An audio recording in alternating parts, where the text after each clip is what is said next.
And welcome into the It's Official podcast. Jeremy Plonk and Jeff Siegel with First Bet and Express Bet back to take on 5 hot topics each and every week. And Saratoga and Del Mar both kicked up their heels for the same time on the same weekend last week, Jeff. So we've got plenty to talk about, including a big weekend at the Jersey Shore. Yeah, it was great racing last week on all 3 of those fronts, as you mentioned. Del Mar kicked off and went down to Del Mar, spent a couple of days there. That was kind of fun. Watched all the races, of course, at Saratoga. And then Monmouth Park had the Haskell. And we keep getting a new 3-year-old popping up every week. This one might be for real. Go Rocket Ride. We'll talk about him in a minute. But a good racing last week. And again, it continues on again this week. Pivotal race at Saratoga, the Jim Dandy for 3-year-olds. We'll be watching that and some very good races here, including the grade 1 Bing Crosby at Del Mar. So keeping us busy, good busy though. Had to be some colloquial good feelings after the Haskell on the West Coast as you're at Del Mar. Richard Mandela winning that with Go Rocket Ride, one of the most popular horsemen on the West Coast. Had to be a good feel going around the stadium there at Del Mar. I'll tell you what was really good feel. I can't tell you how many people I ran into that said, I can't believe it. 27:40. What an overlay. I wish I had known before the race. I thought he would run well. I didn't even realize, quite frankly, he was that price. I wasn't watching the tote that closely. But when he did post 27:40, I'm saying, yeah, okay, that was an overlay. He's better than that. And he showed it. And if you wanted to take a stand against Arabian Night, and a lot of people did at that even money price, to me, he was a viable alternative, as we talked about last week. Let's talk about that 3-year-old division as our first of 5 topics are now up on the board. It's chaos reigning in the 3-year-old ranks. We're going to talk about this in just a minute, but for the 10th time in 10 grade 1 races this year in the 3-year-old ranks, we had a different winner in the Haskell. We mentioned his name, Go Rocket Ride. He ran down the Baffert Speed in here, and he held off the Kentucky Derby winner. It was a good renewal. Let's go back to Larry Coleman's call from Monmouth. But Arabian Night looks like he's toying with them. He easily takes the lead once again. Competition coming from Go Rocket Ride, who ranges up alongside. These two are now right together as they make their way to the top of the stretch. And here comes the Derby winner too. Mage swings up on the outside. The 3 of them are right together, and they're into the stretch. Go Rocket Ride and Mage have gone by Arabian Night. It is Go Rocket Ride, Mage on the outside. The 2 of them will battle it out in the Haskell. Go Rocket Ride, the Californian, the Kentucky Derby winner Mage. 1-2 down to the wire. Go Rocket Ride. Richard Mandela comes back and wins the Haskell. Mike Smith aboard by 2.5 lengths. Mage was second. Arabian Night was third. Extra and Yeho was fourth in 1 minute 49.52 seconds. When Mandela comes to Monmouth, he means business. That's the pun there from Larry Coleman. It was the first time since Dixie Union had won the Haskell that Richard Mandela had been back with a horse in that race. Reminded me a little bit of Mac Miller when he had that long gap and he hadn't been back to the Kentucky Derby. And then he showed up in 1993 with Sea Hero. And they said, what took you so long to get back? He said, I wasn't coming back until I had a horse who could win it. And he did. Mandela, I mean, the same kind of thing here. You know, Dixie Union more than 20 years prior, wins the Haskell and does it impressively. Now, just 4 career starts, I think, for Go Rocket Ride, lightly raced horse with a lot of upside. Let's take apart the Monmouth race, the Haskell a little bit here, Jeff. Look, we had the Derby winner who ran well. We had Arabian Night who came up a little bit short on the first start after a long layoff. So there's a lot to unpack and take away from what was really a good renewal of the Haskell. The thing that impressed me the most was not only the fact that Go Rocket Ride, who broke his maiden sprinting from the rail, and sometimes when you do that on the lead, the horse, the colt, or any horse gets into his mind, I got to bust out there and go. And Richard has done with Go Rocket Ride what he did with Beholder many years ago, where she was a very, very fast horse, and he was able to get her to learn to relax, switch off, and go 1.25 miles. And Go Rocket Ride looked like he had that in him as well. But now this is a colt that just relaxes beautifully. He's so handy, push-button colt. And what was the most impressive thing about this race to me was they kind of double teamed him, you know, in a sense that he had to do the dirty work and put away Arabian Night. And just as he did that, then Mage comes up on the outside of him, and he has to shrug him off and draw away. So this was no easy trip. I mean, he had a clear sailing, and he was where he wanted to be, but he really had to dig down twice and find that reserve energy, and he did it in just his 4th career start. I was blown away. I mean, that to me was terrific. The triple-digit buyer number was very solid for sure. Mage ran his race, although we speculated he probably wasn't 100%, and he probably wasn't, but he ran well. Yeah. Arabian Night, though, I got to be honest. He disappointed me because he had trained like he was fit. I'm not going to say he was short or whatever. Right. Got a great trip. A little keen early, but so what? He didn't put up a lot of fight though at the top of the stretch when he was challenged. That maybe he's a miler. Maybe that's what he'll be his thing. But I like this race a lot, Jeremy. I think we've got a really, really good colt, and he's in the right barn. That's for sure. And one thing too is the clubhouse turn. Mike Smith gave away 3-4 paths. He was 3-4 wide on the clubhouse turn despite having the rail. He didn't want to get up into that mix. There was a horse, a long shot, who was on the lead and being a little bit ranked. There was another ranked horse involved. So Smith kind of took Go Rocket Ride out in the 4 path around the clubhouse turn. You typically don't want to give away ground there, and then still proved to be solidly best. This was a very impressive performance. Now they'll go to the Pacific Classic perhaps next as the stated goal for Mandela, take on the older horses, stay at Del Mar to go the mile and a quarter instead of coming back, say, East Coast for the Travers. That's where we'll see Mage next. I don't know about Arabian Night. I don't know that you go on to the Travers after that performance and try to go longer from there. Like you said, maybe a mile is best for Arabian Night. Breeders' Cup Dirt Mile at Santa Anita this year would be a potential home game. That would seem to me like the kind of path that you might want to take with Arabian Night, but we'll see how ambitious they get with that one's next start. Pennsylvania Derby, certainly something that Baffert supports heavily. I wouldn't be surprised if they came back at Parks at 1 1/8 with Arabian Night off of this effort in the Haskell and try that race in September. The PA Derby would make a lot of sense. And in the PA Derby, you've been avoiding some of the heavies too that are heading towards the Travers Stakes. So that might be a really good spot for him. And then you'll see, do we cut back? Do we stretch out? What do we want to do with him if he's good enough to win the Pennsylvania Derby? But some exciting 3-year-olds to talk about now as we hit the second half of the year in earnest. And these summer stakes races coming up this week with the Jim Dandy, the prep towards the Travers, which will be at the end of August, Pennsylvania Derby in September. We mentioned it, Jeff. Go Rocket Ride is the 10th different 3-year-old colt to win the 10 Grade 1 races this year. The first of which came up with the Florida Derby back in late March, early April. That was Forte winning first up. He hasn't added another Grade 1. Angel of Empire, Practical Move, Tapit Trice. Those 4 were the winners on the Kentucky Derby and Triple Crown Trail. Then you have the 3 winners of the Triple Crown races again this year with 3 different winners, Mage, National Treasure, and Archangelo in succession. And then the non-Triple Crown races, or since then, the Woody Stevens for the sprinters. That was Arabian Lion winning that race for Baffert. The Belmont Invitational Derby was Farbridge, the Pletcher trainee on the turf. And then, of course, the Haskell back on the dirt here, Go Rocket Ride. And that's really the most serious of the summer races we've seen so far. You don't want to look at the Belmont Invitational Derby and some races like that and think too much towards the 3-year-old colt division. But, Jeff, it is wide open. 10 runners, 10 different Grade 1 winners. Whoever gets first to 2 might be the one who gets the Eclipse Award. Right? That's what I was talking with John Lindo about, my friend at the press boxes. He said the first to 2 is going to win the Eclipse Award. Everybody's at 1 right now, which brings up the decision. And I think it might be the proper one. We'll find out that Richard was going to keep Go Rocket Ride in California and take on the older horses. Mm-hmm. Breeding older horses as a 3-year-old in the Pacific Classic is a pretty good thing to have on your resume. Yes.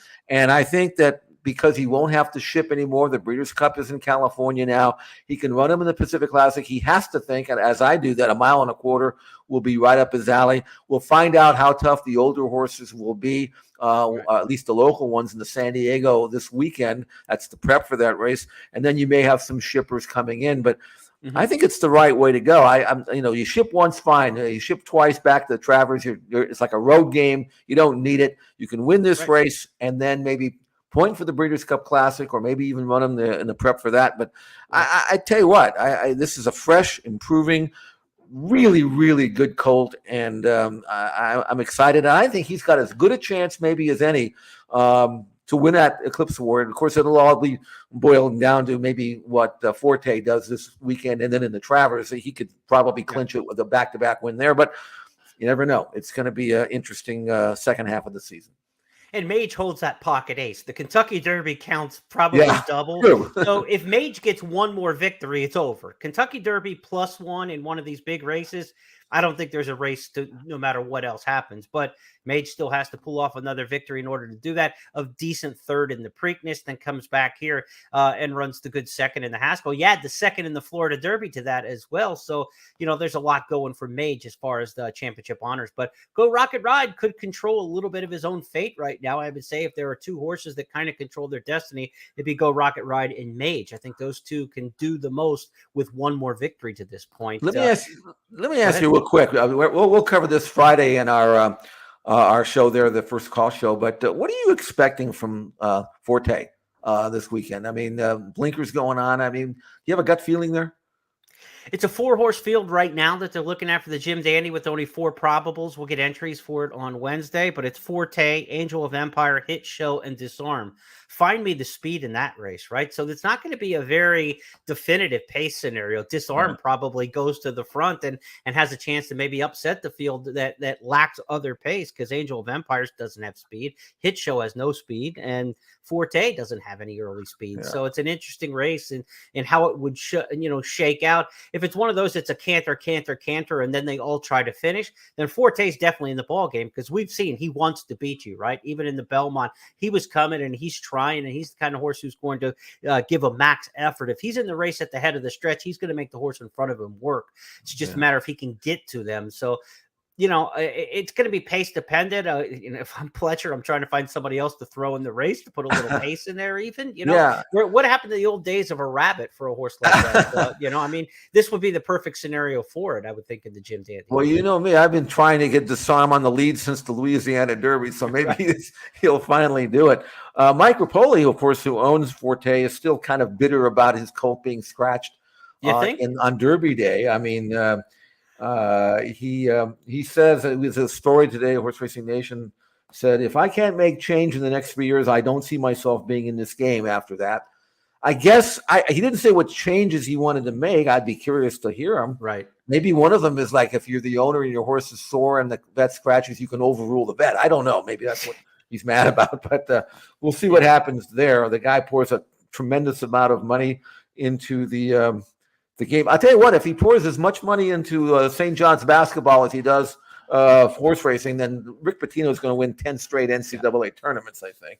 But that's a different story. But in the meantime, looking forward to that race this weekend, and maybe we'll have a little bit more clarity. But I think this division is still kind of wide open. And, a paceless race, as you mentioned, on Saturday, it projects to be. Anything can happen, really. It's going to have a lot to live up to the Haskell. I know the Haskell wasn't particularly fast, 149-3. I think 100 buyer was what they gave the winner. Okay, it's decent. It's not great, but it's decent. It wasn't blazingly fast, but still, the horses who were in there, the credentials that the Derby winner came back and ran a good race like that. I think this Jim Dandy's got a lot to live up to match up to the Haskell. And maybe it shouldn't as a grade 2 versus a grade 1, but a lot of years, Jim Dandy and Haskell are kind of synonymous as you change the channels back and forth between the two of them. I think that Jim Dandy this year is going to be hard-pressed to be as impressive to me as we saw in the Haskell. Let's go to our second topic on the board this week, and I feel like Casey Kasem, we're counting them down for you. Simple Minds, Don't You Forget About Me is Jeff Siegel's headline for our second topic, and he's talking about the filly named Nest. She hadn't been out since last year's Breeders' Cup Distaff, but she came back in a big way Sunday in the Shoe V to beat Clairiere. And Nest makes her move for the lead. Nest is the new leader. Clairiere just 2 lengths behind Nest. Nest trying to get away right now with a quarter of a mile to go. 6 furlongs in 14-2. And Nest floats to the center of the track. Clairiere 2 lengths behind in second. They're a furlong from the finish. It's Nest in full flight. Clairiere still with 2.5 to make up. $5 million in earnings between these two daughters of Curlin. But it belongs to Nest, who comes back in style and finishes full a run to score in the Shoe V by 2.5 lengths. Curlin's coming down the stretch, Jeff. You probably couldn't contain your excitement. I know you love every Curlin on the track, but those two both brought their game, and Nest was sharper than expected in the return. We'll talk about Curlin here and later on in this podcast as well. I got another Curlin I want to talk about. But in the meantime, we watched this filly breeze last week, and I saw her breeze, and I wasn't thrilled. She wasn't half and 50. I was expecting a bit more, and I was thinking, maybe she might need the race. Right. Simple minds. That's me, because I was really wrong about her. She said, "I got your race right here," and she got the jump on Clairiere. We knew it would be a paceless race, and it might be the same type of race in the Jim Dandy that we go, 3/4 and 14 and 2, half and 49 and 4. Nest with the tactical speed edge over Clairiere. Relaxed, switched off beautifully. I thought the race was over at the 5.5 because she was 2 lengths in front and just coasting when you could see the fractions.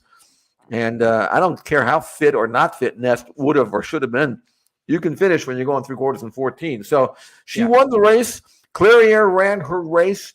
But here's the thing. Nest has got that edge on her, the more tactical speed, maybe the better turn of foot. Clairiere kind of needs a little help up front sometimes, and she didn't get it here. And even though Clairiere was the favorite in this race, I think slow pace and all, I think Nest is just a better filly. What do you think, Jeremy? Right. Yeah, I think she is. I think she's more brilliant, has a better top side.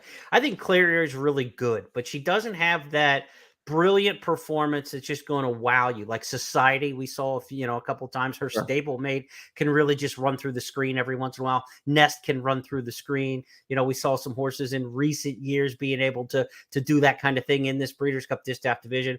I think Clairiere is just solid, rock solid. She's good. She comes every time. She's not going to wow you. She doesn't have the flashy lineup. She's not the New York Yankees. She's more Tampa Bay Rays, but she wins games, and she's right there at the top of the standings every season. And I think she'll remain that way. I don't think you're going to get to the Breeders' Cup Distaff and get through Clairiere easily in any race leading up to it or the Distaff itself. But a brilliant performance she's susceptible to, because I don't think she has that brilliant kind of kick. So I think Clairiere is awfully good. I think she's the top of the division when you look at the whole season. You go back Apple Blossom, Ogden Phipps. Here, she ran a race again. I mean, she's, same campaign as last year, too. She went Apple Blossom, Ogden Phipps, Shoe V. You say, why are you stepping back to the Shoe V? But she did the same thing last year in a race she won. This was a great addition to the Shoe V for what it was. I believe it was only a grade 3. And you had 2 legitimate grade 1 winners in it. That race may be getting upgraded, moving forward when you have grade 1 winners like this in that race. That kind of ups the profile in the graded stakes committee's point system. So you might see an upgrade for the Shoe V because of the performance of those 2 this year and what they do. I have a lot of respect for Clairiere. I think she's awfully good. And she's one of the top 2 or 3 in the division. It may not be the strongest division we've seen in the Distaff. We're going to talk about that in just a little bit. But at the very top end, there's not that Hall of Fame kind of mare, right? There's no beholder in the game right now, Hall of Fame typer, but there's a lot of, really solid, good grade 1 types. Yeah, Nest is really a top filly, though. I think she's got a chance. This year, they started her campaign a little later. I mean, you remember how great she was at Saratoga last year, CCA Oaks, Alabama. And maybe she felt the effects of some hard races towards the end of the year when she was beaten in the Breeders' Cup filly and mare, the Distaff. But she's fresh this year, and she's got that great tactical speed. I mean, they'll face each off again in the personal Ensign later in the meeting. I don't think the result's going to change, and I think Nest is going to. Right now, to me, she is, in my opinion, by far the leader in her division. But there's still plenty of racing to go. Hopefully they get a few more to come in the entry box for the personal Ensign. But I don't know who else is going to want to show up at Saratoga if only 4 were in the Shoe V in that potential race. But a grade 1 and the chance to get grade 1 black type for running 3rd is a bigger enticement than to run 3rd in the grade 3 Shoe V. So, maybe they'll get a little bit bigger field, a little deeper field, trying to get some of that black type for their breeding career down the line. Let's move on to our third topic. We're going to stay in the Breeders' Cup Distaff division, though, and our Breeders' Cup tracker talks about the 3-year-old fillies. They were in action in the Coaching Club American Oaks on Saturday at Saratoga, and it was Wet Paint, the filly who dominated the scene at Oaklawn this spring, the beaten favorite in the Kentucky Oaks, who got back to her winning ways. Wet Paint launching on the far outside. They're at the top of the stretch, 3/4 in 112 and 2, and Sacred Wish has opened up 3, trying to fend off Wet Paint, who's closing ground, but Sacred Wish still has a 3-length lead. Wet Paint is coming to her. These 2 will hit the wire together. Sacred Wish, Wet Paint, Sacred Wish, Wet Paint surging under Flavia and Pratt to win the Coaching Club American Oaks. She had that dazzling turn of foot at Oaklawn. This was more of a grinding victory, but it could have been that the Sacred Wish just wasn't coming back to her. But it was good to see Wet Paint get back to the winning way. She had lost a couple after running the circuit there through the preps at Oaklawn. Good performance here for the Brad Cox trainee, and she would seem to have more future ahead of her. She's just kind of a tough campaigner. She is, and I admire her, although this race changed shape when Hoosier Philly had to come out. She would have been, right, based on what we saw here, the controlling speed. And it may have been tough for Wet Paint to outgrind that Hoosier Philly, if the same Philly that we saw at Ellis would come back and win here. But without her in the race, it was a slowly run race. Also, Southland, who both of us, I thought, had a decent chance, stumbled badly at the start, lost all chance. So not the most definitive race. And you watch Wet Paint and do her winning, and then you watch Nest. And right now, I think there's a massive gap between the 3-year-old fillies. Pretty Mischievous is pretty good, but the rest of them, I don't think they match up with the older horses. Let's take a look at this Breeders' Cup Distaff division as it stands now as we hit the end of July. Here's some of the top 3-year-old fillies in here. Pretty Mischievous, Wet Paint, of course, Pretty Mischievous, winner of the Acorn and the Kentucky Oaks. How far will they want to go with her after turning her back to the mile? Gambling Girl did not run her race in the Coaching Club American Oaks.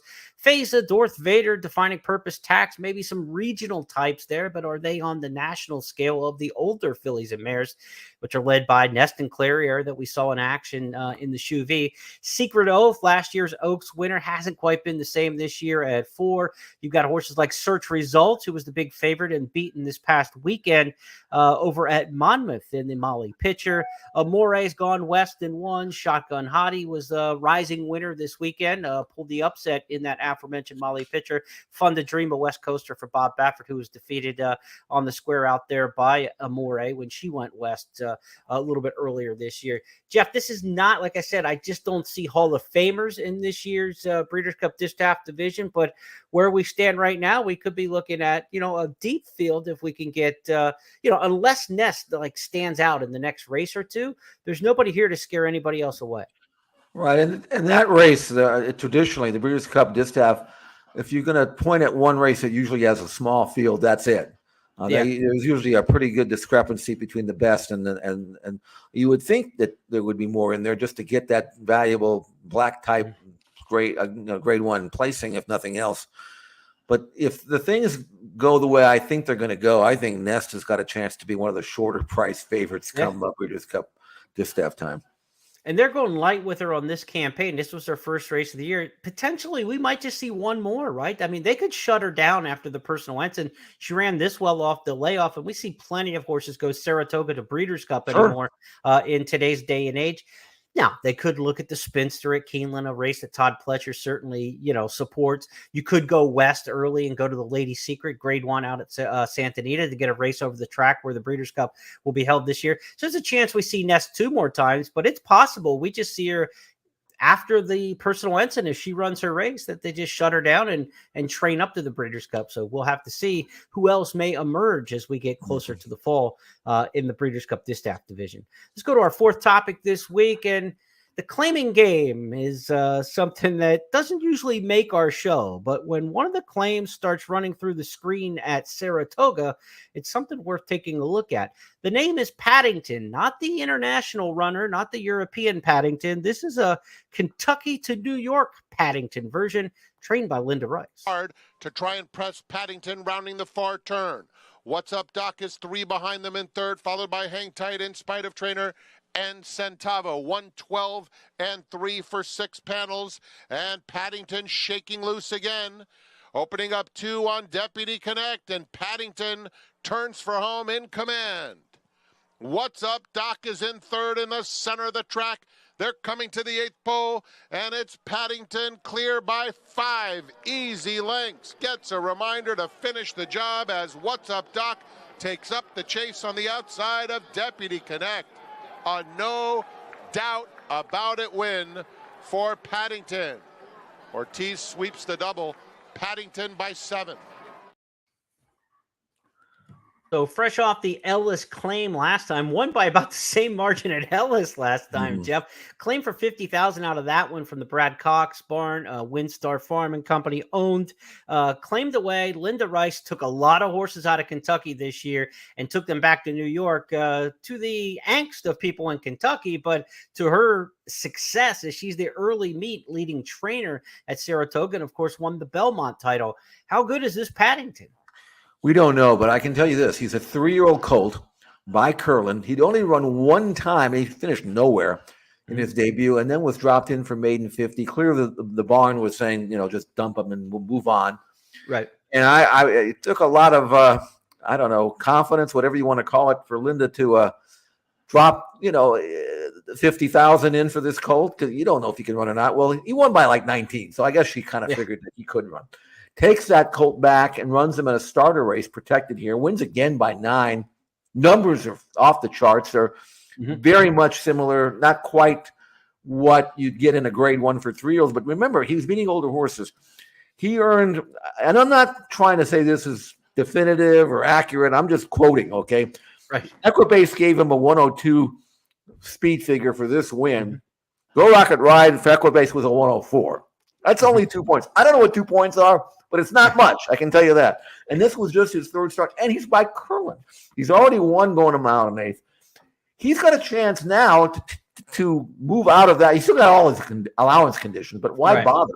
I mean, you can run him in these derbies. In your own backyard, you got the Remington, the Oklahoma Derby. He can run in. Who's going to beat him? Who's going to beat a colt like that there? I don't think so. Yeah.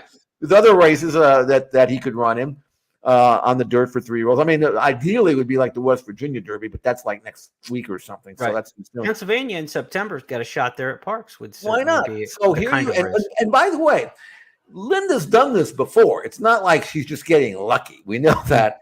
I mean, I went back and I know that you've got some claims that you remember that you kind of wish you were, hey, why didn't I do that type of thing? But Linda Rice claims a lot of horses, and some of them turn out great and some of them don't. But I remember she had a horse named Palace back, 10, 12 years ago that she claimed for not that much. And he ended up winning multiple grade 1s and earned $1.5 million, I think it was. Yeah.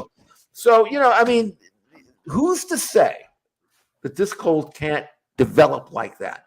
Do you have a favorite old claim that you remember that you kind of wish you would have been there with the red tag? Well, we don't have to go back too far. Last year's Kentucky Derby winner, Rich Strike, you could have had him for $30,000, in his second start.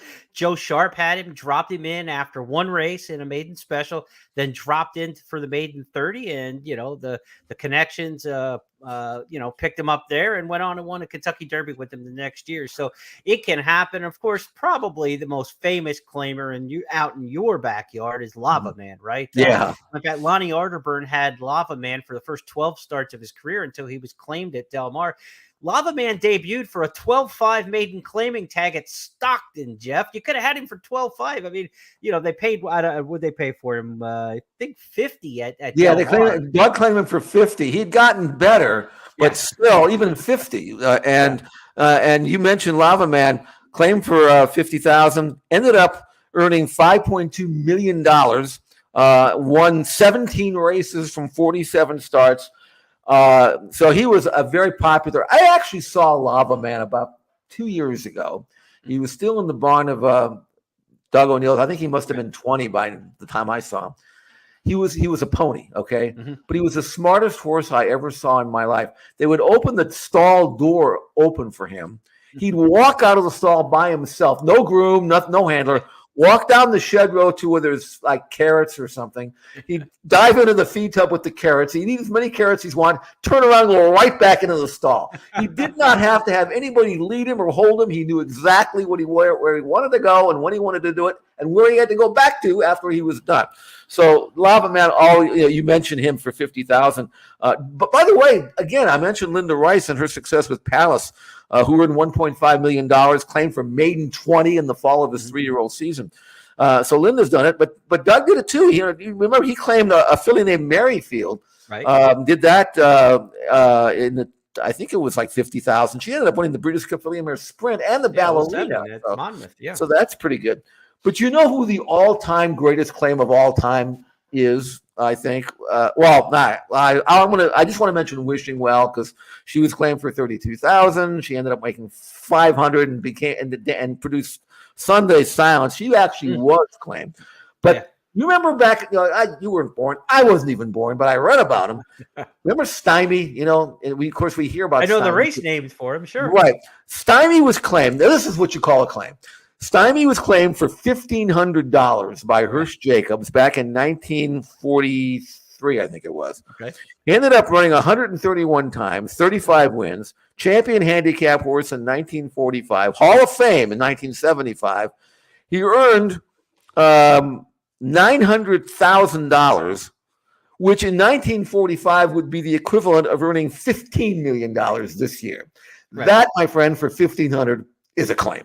and at some point, there are 5 guys who were claiming they lost the shake for Stymie, right? I mean, they're all saying, I had the claim in for him. I lost the shake. I could have had Stymie. I'm sure that was going on. Jacobs, yeah. In the pre-social media days. Anyway, when the Stymie comes up next year, you'll know why they named him the race Stymie. Okay, so anyway, I don't really know. Claim of the year, though, so far, we're looking at off that big win at Saratoga and the potential that's there. And again, in a 3-year-old division that we've talked about a little bit, there are some openings. If they all kind of head towards the Travers, Go Rocket Ride stays out west, there are going to be some races for some decent purses for these horses to run at. Absolutely. The Louisiana Derby you mentioned the race Oklahoma Derby. There are others out there. I mean, if he really wanted to get creative, maybe the Pennsylvania Derby, but claiming printers usually don't think in the long term. They just look at the next condition book and figure, okay, where's the next easy spot I can run in? So I'm not sure how ambitious she's going to get, but he's a good-looking colt. He's a colt. He's out of a full sister to a horse named Sightseeing, who was a good race horse, and the mare herself was a runner. So sky's the limit. There's a very good Grade 1 winner, Paddington, in Europe, and now we've got Paddington to look forward to here in the U.S. And in the cartoon contest, you saw What's Up Doc was behind Paddington in there. So the moral of the story is bears are faster than rabbits when it comes to horses. Let's go to our Star of Tomorrow as we preview a horse coming off a big maiden win or a debut effort in this spot each and every week. Our 5th and final topic, the Star of Tomorrow. We stay musical. We go to Timberlake and Ellis Park last time out. Let's listen in for the impressive victory on July 21st by Timberlake. Top of the home stretch in Timberlake on cruise control with a furlong to go. West Saratoga is back into second and a long way back to Black Diamond. 1/16 left, and Timberlake tells the field, bye, bye, bye. Timberlake, a much the best reeled-in winner. Star of Tomorrow, Timberlake, the bye, bye, bye. You get the little musical riff in there in the stretch call as well. Jeff, what do you make of this victory for the Brad Cox trainee? I always say that the most important race a horse can run in is not the first one. It's the second one, because that way you know which direction he's going. Timberlake was even money in his debut at Ellis a few weeks back and didn't break at all, got dirt in his face and said, I'm not running, got beat from here to there.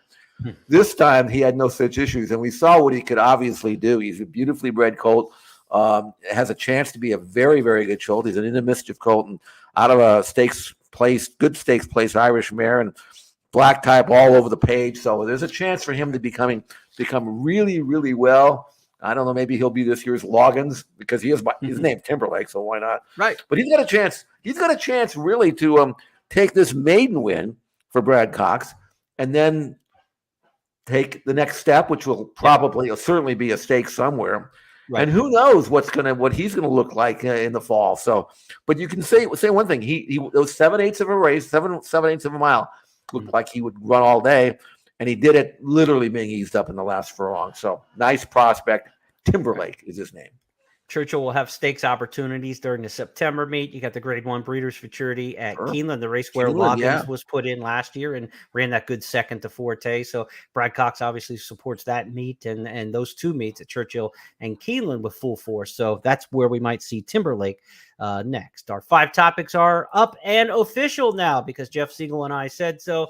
Chaos reigning in the 3-year-old ranks. We took a look back at the Haskell victory, the 10th different grade 1 win this year by a 10th different 3-year-old colt when it was won by Go Rocket Ride. The Simple Minds told us, don't you forget about me. It was Nest in her comeback win. She knocked off Clairiere in a showdown in the Shoe V. Our Breeders' Cup tracker kept us in the Distaff division, but looked at the 3-year-old filly Wet Paint, winner of the Coaching Club American Oaks. The claim of the year might be Paddington for Linda Rice, picked up for $50,000 out of Ellis Park and won impressively at Saratoga on Saturday and Starter Allowance Company. And our star of tomorrow is Timberlake for Brad Cox at Ellis Park.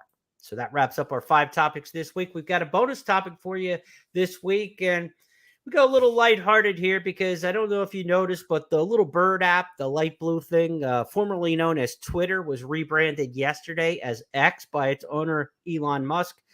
Just a simple X, black and white color scheme, Jeff, and it got me thinking, where have I seen that before?